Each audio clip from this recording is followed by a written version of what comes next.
निगहत अब्बास, इसका जवाब दे दीजिए आप, सीधे सवाल। बहुत बहुत धन्यवाद। मैं ये मानती हूँ कि बहुत अच्छी बात बोली राकेश जी ने यहाँ पर, और बहुत एक्सपीरियंस्ड है, इंटेलेक्चुअल है। मैं मानती हूँ कि सही बात बोली। इन्होंने कहा हम किस पर भरोसा करेंगे, हम ट्रंप पर थोड़ा ना भरोसा करेंगे, हम तो देश के विदेश मंत्री पर, अपने भारत के विदेश मंत्री पर भरोसा करेंगे। वही कर रहे हैं मेरे भाई, हम वही कर रहे हैं। जयशंकर साहब ने जो कहा हम उस पर भरोसा कर रहे हैं। बाद में छोड़िए एक्सटर्नल मिनिस्ट्री ने क्या कंडेम किया, लेकिन जयशंकर साहब ने कहा कि हमने पाकिस्तान को इंफॉर्मेशन दे दी थी। अब मैं ये मानती हूँ महात्मा गांधी का देश है, और चित्रा जी भी मानती होंगी, जिसके घर में घुसकर आतंकवादियों को मार रहे हैं, पहले उसको बता दे रहे हैं, और हमने वो लाशें देखी हैं, और बकायदा सेना की ओर से ब्रीफ भी किया गया है कितने आतंकवादियों को मार गिराया गया। हम क्या सेना से लड़ने जा रहे थे या आतंकवादियों से लड़ने जा रहे थे? आपकी आवाज भी बहुत अच्छी और आप मुझसे ज्यादा बुलंद बोल नहीं, अभी का मुद्दा बहुत संवेदनशील है, मेरी तारीफ कर दीजिएगा बाद में, लेकिन निगहत मेरा ये सवाल है, ये तो अच्छा हम सेना से लड़ने तो जा नहीं रहे थे, पाकिस्तान के आतंकवादी अड्डों को खत्म करना तो इस मकसद में कामयाब रहे हैं। जी मैंने बड़ी देर बाद आप मेरे पास आए, आप मुझे इंटरजेक्ट मत करो, मेरे बाद आप मुझे सीधी सी बात है, विदेश मंत्री जो बयान देंगे उस बयान को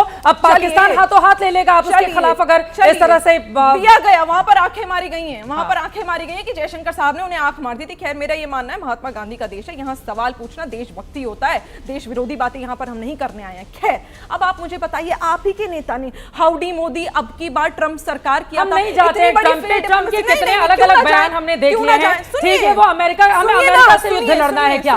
मैंने आपको क्या एग्जांपल दिया? अमेरिका को छोड़ देते हैं, अमेरिका को छोड़ देते हैं, कई फ्रंट हम क्यों खोलना चाहते हैं? देश को 2047 में विकसित होना है, आप युद्ध लड़ते रहिए। युद्ध लड़ रहे देशों का क्या हाल हो गया है मौजूदा वक्त में, आप देख लीजिए। नहीं जाते हैं, महात्मा गांधी को हम सब मानते हैं, कौन नहीं मानेगा? वो देश के राष्ट्रपिता हैं। चित्रा जी और सिन्हा साहब ने यूएन का क्या हो सकती है? फोन लगाकर हम इस देश को बोले तुम्हारे घर में घुसकर मारने जा रहे हैं आतंकवादियों को, इस पर तो खड़े होना चाहिए, इस पर तो खड़े होना चाहिए। हम तो घर में घुस कर मार रहे हैं। आप बताइए ना निगहत अब्बास, 166 लोगों की मुंबई हमले में जान गई थी। 166 निगहत अब्बास जी, 166 लोगों की जब जान गई थी, मुंबई हमलों में कितने लोगों को मारा, कितने आतंकवादियों को मारा गया था? जवाब दीजिए, कितने आतंकवादियों को मारा गया था? क्यों नहीं पाकिस्तान में सबक सिखाया? हमने जिंदा आतंकवादी पकड़ा था कसाब को, उसके खिलाफ पूरे सबूत थे। पाकिस्तान को अंतर्राष्ट्रीय स्तर पर पूरी तरह से बेनकाब करने का क्या किया हमने? डोजियर हम पहुंचाते रहे, डोजियर हम पहुंचाते रहे। मसूद अजहर को छोड़ा गया था क्योंकि उसके एवज में हमें अपने भारतीयों की जान बचानी थी।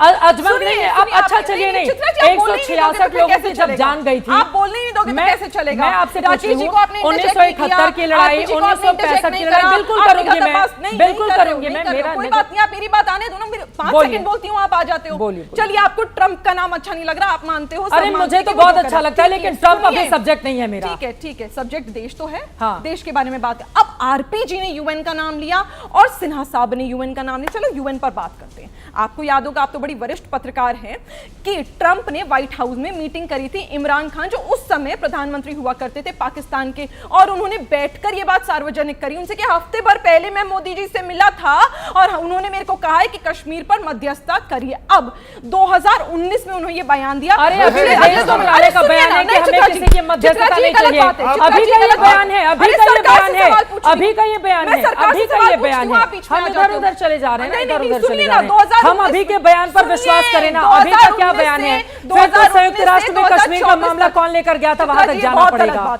2019 से 2024 तक। अरे मैं यूएन जनरल असेंबली हुई है 6, मेरी बहन 6 में नरेंद्र मोदी खुद गए हैं। ये क्यों नहीं बोला कि ट्रंप झूठ बोल रहा है? आज वो भी उपहास उड़ा रहा है हमारे देश का। वो बोलता है ट्रेड नहीं दूंगा, वो बोलता है एप्पल को निवेश ना करें। 166 हमारे देश के नागरिक मुंबई हमलों में मारे गए थे। हमने कितने आतंकवादियों को घर में घुसकर उड़ाया था पाकिस्तान के? सीधा सा सवाल है। मुंबई हमलों में 166 हमारे नागरिक मारे गए थे। पाकिस्तान के घर में घुसकर फोन करके कितने आतंकवादियों को मार गिराया था हमने? बताइए, फोन करके आतंकवादियों को मार गिराने की जरूरत नहीं। बताइए, वैसे ही बता दिए, बिना फोन किए कितने, बिना फोन किए कितने लोगों को मारा था? कितने लोगों को मारा था? कितने लोगों को मारा था?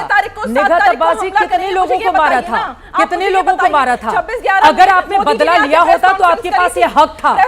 अगर आपने बदला लेने के बजाय पाकिस्तान को डोजियर सौंपे तो फिर आपको ये हक भी नहीं है निगहत अब्बास जी, नहीं है। आतंकवादी पकड़े इन्होंने? नहीं है, पूछिए नहीं कितने है, आतंकवादी पकड़े? नहीं है। और अगर आप मेरा जो सवाल है, मेरा जो पूछ सवाल के है, लोगों को बता देते तो बेचारे वो भी शायद बच जाते। ठीक है। कितने घर बर्बाद होने से आबाद हो जाते। बताइए पहलगाम के कितने आतंकी मार गिराए इन्होंने, बोलिए और आरपी कितने सिंह, पकड़े? जवाब दीजिए आरपी सिंह जी, जवाब दीजिए। राजनीतिक नौटंकी मत करना। कितने? हाँ बोलिए। मैं अपेक्षा करता था कि निगत अपने लीडर्स से समझदार है, परंतु असर हो गया है अपने लीडर्स का, राहुल गांधी और खड़गे साहब का। नहीं, मैं आज सिर्फ चित्रा जी, शेख था। ये अरे आपको ठोका नहीं, मैंने एक बार ही ठोका बेटिया, आपको एक बार ही ठोका। अरे बेटिया सुनो ना, अरे कहाँ सुनो, थोड़ा सुनो, थोड़ा सुनो, मैं नाम दे रहा हूँ आपको। घुसकर मारा था ना, फोन करके अगर बताया था तो घर में घुसकर मारा तो था। ये तो कितने फक्र की बात है कि पाकिस्तान के घर में घुसकर उसके आतंकवादियों को मार रहे हैं। इससे अच्छी बात क्या हो सकती है? 1948, 1965, 1971 का युद्ध वो युद्ध था। यह आतंकवादियों के विरुद्ध है अभी मौजूदा वक्त। आरपी सिंह जी आप जवाब दीजिए, फिर वहां पे राजकुमार भाटी जी भी इंतजार कर रहे हैं। आरपी सिंह जी जल्दी से, ठीक है, व्यक्तिगत टिप्पणी नहीं करेंगे। आरपी सिंह जी जल्दी से, आरपी सिंह साहब जल्दी से, आरपी सिंह जी आपके नेताओं की ठीक है, बोलिए, उड़ा सकती हूं उनके बयानों को लेकर। प्लीज आराम मैं तो आपकी तारीफ कर रहा था निगत, जल्दी से, जल्दी आपको से। अपनी तारीफ, आपको अपनी तारीफ अच्छी सर लगी। मुद्दे पर अभी तारीफ नहीं चाहिए हमें किसी का। आपकी तारीफ सर कर अभी रहा था तारीफ छोड़ दीजिए, कि मुझे मुद्दे लगा पर, था मुद्दे कि आप पर। कि आप समझदार हैं, आप पर मुद्दे असर हो पर गया सब आपके जाने नेताओं का, दीजिए, परंतु याद करें। सवाल पूछ रहे अरे हैं तो सुनिए ना, आपको अरे समझदारी सुन याद लो आ ना, रही है। अरे सुनो बेटिया सुनो, अरे इतना अरे सुनो ना, सुनो तो सही, अरे सुनने प्लीज की मुद्दे माला पर तो टाइम रखो, चला जाएगा। राजकुमार सुनने का भाटी माला जी के रखो पास एक आना है बार, मुझे। हो गया बहुत, राजकुमार बहुत भाटी हो जी गया, के पास सुनने का आना है। माला आरपी रखो। सिंह जी ठीक है, आराम से, आराम से, नहीं नहीं, जल्दी सुनने का से। मतलब बोलिए, आसिफ बोलिए। शेख नाम बता रहा हूँ, मोहम्मद अंसार, ये दो थे जो पहलगाम में जो मार कराया आर्मी ने। असल में क्या कि इनके लीडर्स जो है वो ना पढ़ते ना लिखते, अनपढ़ों की तरह अंगूठा छाप नेता है, इसलिए ध्यान नहीं करता। 4 में से 2 मार कराए आर्मी ने, पर इनको नहीं यकीन आएगा, इनको देखेगा नहीं, उसकी फोटो छपी है अखबारों के अंदर जो मार कराए। परंतु जो मूल बात है, मैं अगली बात बता रहा हूँ, ये है इंदिरा गांधी जी का बयान। ये क्या कर रही थी? पोखरण के बाद न्यूक्लियर एसेट्स का पूरी जानकारी, और जानकारी नहीं, कैसे टेक्नोलॉजी बनेगा, कैसे टेक्नोलॉजी देनी है, पाकिस्तान को पूरी टेक्नोलॉजी हैंडओवर करने को तैयार थी। कि मैं नहीं कह रहा कि इंडियन एक्सप्रेस की खबर है 2013 की, जरा पढ़ लेना, जिसमें कहा अरे भाई हमने न्यूक्लियर बम फोड़ा, परंतु आप भी हमसे न्यूक्लियर टेक्नोलॉजी ले लो, कृपा करके ले जाओ। ये है स्थिति, ये है। मुझे कहना चाहिए देश के गद्दार कौन है? 93,000 फौजी हमारे पास है आर्मी के, और सर उनके लेकिन अभी पाकिस्तान जो आर्मी राहुल के। गांधी सवाल पूछ रहे हैं उसका जवाब क्यों नहीं दे देते विदेश मंत्री? किस चीज का वो जवाब नेता चाहिए? विपक्ष अरे हैं। जवाब दे दिया ना, जवाब हाँ। दे दिया। हम तो कह रहे हैं, माननीय प्रधानमंत्री जी ने मधुबनी से ओपनली ऐलान कर कहा कि हम ठोकेंगे, हम आपको मारेंगे, हाँ। हम आपके अड्डे ध्वस्त करेंगे, आपके अकाउंट के अड्डे ध्वस्त करेंगे। तभी तो वो धाड़े मारा था इनका चचा मसूर असद, इनका वो कह रहा धाड़े मारा था, कितना धाड़ा मारा था वो, ऐसी भाषा जो नहीं बोलेंगे बोलिए, धाड़ा ऐसी भाषा मारा नहीं था बोलिए। कि उसके परिवार के 14 लोग मारेंगे, उसके परिवार के 14 लोग मारेंगे। वो जो 14 करोड़ रुपए दिए पाकिस्तान सरकार ने, वो हैप्पी बर्थडे मनाने क्यों गए थे? इतनी मोहब्बत ये क्या नया सीख लिया आपने? ये क्या नया सीख लिया आपने? चचाजाद भाई से मुझे अरे बताइए क्यों मैं गए तो थे? आपको नाम दे रहा हूँ, अजहर मसूद को आपको धाड़े मारते नहीं सुनाई दिया ना? अजहर मसूद को आपको देखा नहीं गया आपसे, आपको बेचारे पे तरस आ रहा है अजहर मसूद पर, जो कह रहा था कि मैं क्यों नहीं मर गया, मैं क्यों नहीं मर गया, मेरे 14 लोग मर गए, मैं क्यों नहीं मर गया? आपके नेता ने राजकुमार भाटी जी, राजकुमार भाटी जी, राजकुमार भाटी जी, राजकुमार भाटी जी, एक महत्वपूर्ण सवाल, चूंकि यहाँ पर कहा गया है निशाने पाकिस्तान, जो पाकिस्तान का सबसे सर्वोच्च अवार्ड है, उस अवार्ड को लेकर यहाँ पर बयान आया है भारतीय जनता पार्टी की ओर से। अमित मालवीय ने पूछे हैं, पवन खेड़ा ने जवाब दिया है कि मोरारजी देसाई ने रॉ एजेंट्स की जानकारी पाकिस्तान को दी थी और उनको तो मिला था निशाने पाकिस्तान। वो तो समाजवादी नेता रहे हैं, समाजवादी नेता रहे हैं। क्या है इस पर जवाब आपका? नहीं, देखिए परिस्थितियां बदलती रहती हैं। मोरारजी देसाई ने कोई जानकारी दी थी, मेरी जानकारी में तो ये नहीं है, लेकिन चाहे मोरारजी देसाई हो चाहे कोई और हो, अगर देश की सुरक्षा संबंधी कोई जानकारी लीक की जाती है, पाकिस्तान को दी जाती है, तो वो गलत है, उसकी निंदा की जानी चाहिए, चाहे कोई भी रहा हो। लेकिन जहाँ तक सवाल है कि पाकिस्तान के साथ संबंधों की, तो बीच बीच में ऐसा समय भी आता रहा है जब भारत और पाकिस्तान की सरकारों ने मैत्री की तरफ हाथ बढ़ाए हैं। माननीय अटल बिहारी वाजपेयी जी खुद बस लेकर लाहौर गए थे, और अटल बिहारी वाजपेयी जी ने ये कहा था पाकिस्तान में, और मैं उनके बयान का समर्थन करता हूं, मैं विरोध नहीं कर रहा, उनके बयान से मैं सहमत हूं कि हम मित्र बदल सकते हैं, पड़ोसी नहीं बदल सकते। हम चाहते हैं भारत पाकिस्तान के संबंध अच्छे रहें, पाकिस्तान भी तरक्की करे, भारत भी तरक्की करे। बिल्कुल उस समय यही स्थिति थी। उसके थोड़े दिन बाद ही कारगिल हो गया। कारगिल के दौरान अटल बिहारी वाजपेयी जी ने पूरी ताकत से उसका जवाब दिया, तो जब युद्ध का काल होता है, जब युद्ध जैसी भाषा बोली जाती है, जब मैत्री का काल होता है तब मैत्री जैसी भाषा बोली जाती है।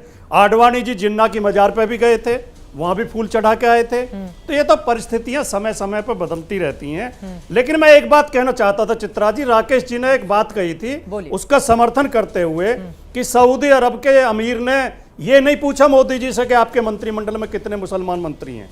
ये राकेश जी, पूरी दुनिया जानती है कि भारत एक धर्मनिरपेक्ष देश है और भारत की सेना भी धर्मनिरपेक्ष है, लेकिन आपके मंत्री विजय शाह नहीं जानते। वो धर्म के आधार पर एक फौजी अफसर को आतंकवादियों की बहन बताते हैं। और आपके उप मुख्यमंत्री देवड़ा, जो भारत की जनता सेना का बहुत सम्मान करती है, कहीं रेलवे स्टेशन पर भी सैनिक मिलते हैं आते जाते तो उनके ऊपर फूल बरसाती है भारत की जनता। और आपके डिप्टी चीफ मिनिस्टर कह रहे हैं कि भारत की सेना प्रधानमंत्री के चरणों में नतमस्तक है।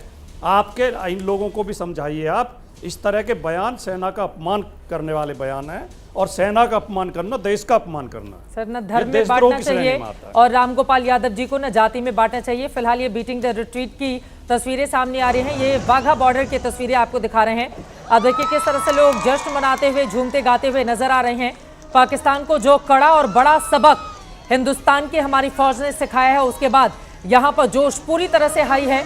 लेकिन पाकिस्तान के खिलाफ जो ऑपरेशन सिंदूर चला था वो होल्ड हुआ है, उसको पूरी तरह से स्थगित या खत्म नहीं किया गया है।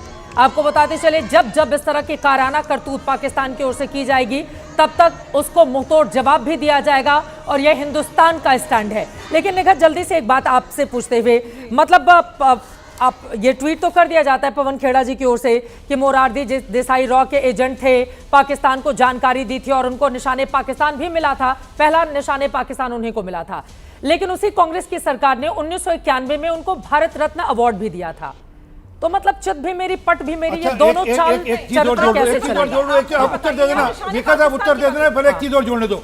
आईके गुजराल तो आपके द्वारा सपोर्टेड थे ना, आईके गुजराल आपके द्वारा समर्थित सरकार चला रहे थे, ठीक है। उन्होंने क्या किया था, उन्होंने पाकिस्तान के सारे रॉ के अफसर के नाम दे दिए थे, ये रिकॉर्ड है। और वो जो कारगिल में हुआ, उसका कारण था कि रॉ के जो अफसर सारे वहां पे डिमोलिश कर दिए। बताइए ना, आईके गुजराल कौन था? आईके गुजराल जी कौन थे?